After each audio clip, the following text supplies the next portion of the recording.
Rajasthan breaking news में आपका स्वागत है। खबरों के सबसे विश्वसनीय ठिकाने से मैं रमेश गांधी। जो खबर हमने कही वही सही का आईना दिखाते हैं हम। बिहार के राज्यपाल आरिफ मोहम्मद खान से विशेष साक्षात्कार लेते हुए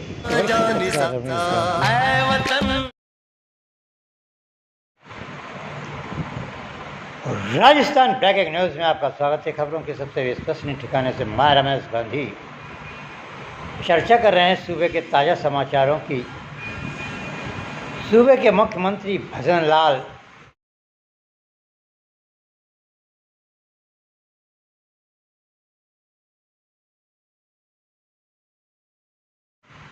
इस समय व्यस्त हैं। सूबे में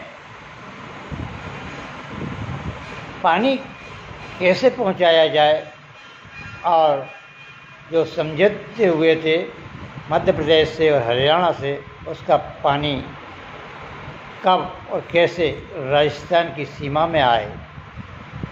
वहीं कल 5 तारीख को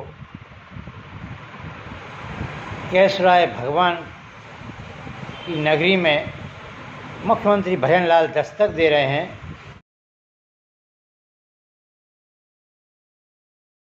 और वहाँ भी वह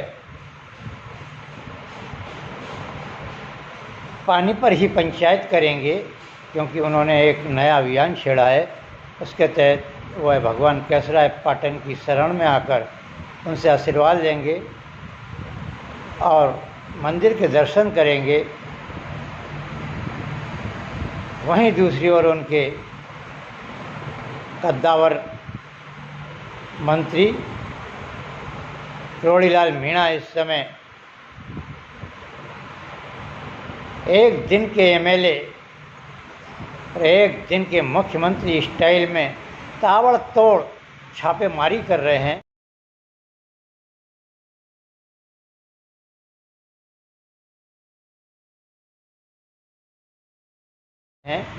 कृषि मंत्री हैं,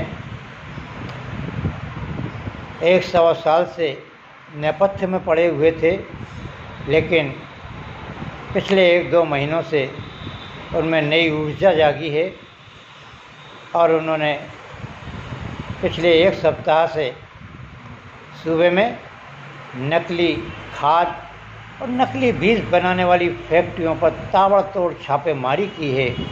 पहले उन्होंने किशनगढ़ में नकली खाद बनाने वाली कंपनी पर छापेमारी की। राजगंगानगर में उन्होंने सेव बीज भंडार पर छापेमारी की है, जहां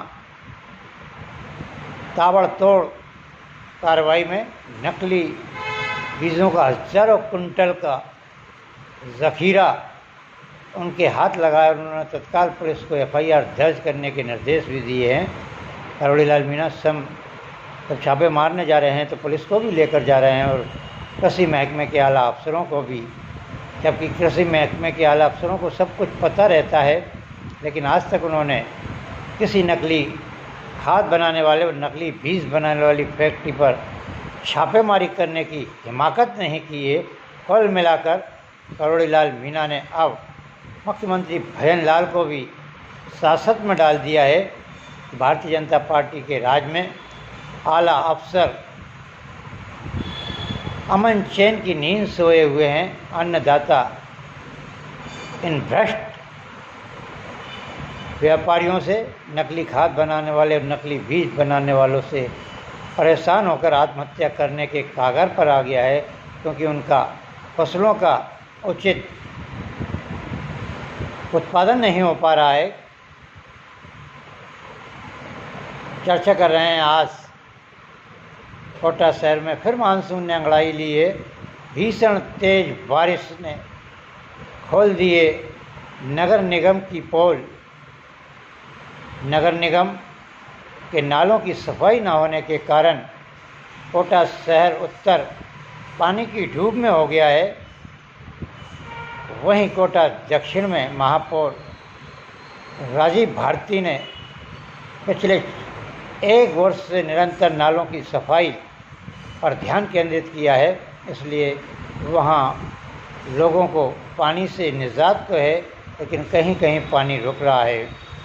मूसलाधार बारिश ने कोटा विकास प्राधिकरण और नगर निगम की सड़कों की भी पोल खोल दी है। हाल ही में बनी सड़कें उधड़ गई हैं एक ही बारिश में, और लोगों के घरों में पानी भर गया है।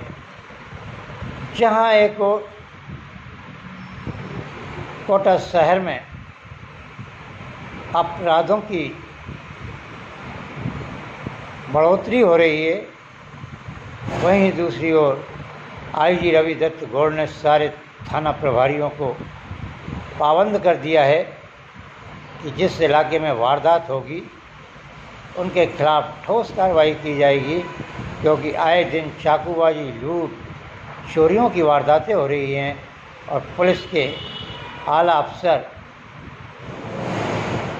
मुस्तैदी से अपना दायित्व नहीं निभा पा रहे हैं। इसलिए उन्होंने सख्त निर्देश दिए हैं कि अब सीआईओ को भी सड़क पर गश्त करना पड़ेगा और चोरियों को, चाकूबाजी को और अपराधियों को शीघ्र पकड़ना होगा। चर्चा कर रहे हैं पूर्व यूडीएच मंत्री शांति धारीवाल ने कोटा शहर को आवारा पशुओं से मुक्त करने का करोड़ों रुपए का प्लान देवनारायण योजना बनाई थी। उसमें भी ज़बरदस्त भ्रष्टाचार हुआ है। निर्माण से लेके आवंटन तक कई कांग्रेसी नेताओं को 4-6 पशु आवारा दिखाकर वहाँ प्लॉट आवंटित कर दिए गए और उनकी जांच अभी चल रही है। वहीं दूसरी ओर शहर में इतने आवारा पशु हो गए हैं। यूडीएच मंत्री पूर्व शांति धारीवाल के घर के इर्द गिर्द, कांग्रेस के कद्दावर नेता प्रहलाद गुंजल के कार्यालय के इर्द गिर्द और नयापुरा, महावीर नगर और विशेषकर चंबल रिवरफ्रंट जो शोभा बढ़ाता है कोटा की, इस चंबल पुलिया पर तो आए दिन गौ माता और गौ वंशों का जाम लगा रहता है, जिससे आम नागरिक पीड़ित और परेशान रहता है। पिछले 2 दिन पूर्व 2 सांडों की लड़ाई में एक बुज़ुर्ग को चोटिल कर दिया और आज उसकी चिकित्सालय में मौत हो गई। करोड़ों रुपए लगाकर जानवर मुक्त बनाने का दावा ठोकने वाले यूडीएच मंत्री पूर्व शांति धारीवाल की अब इन जानवरों ने ही आतंक कर पोल खोल दिए।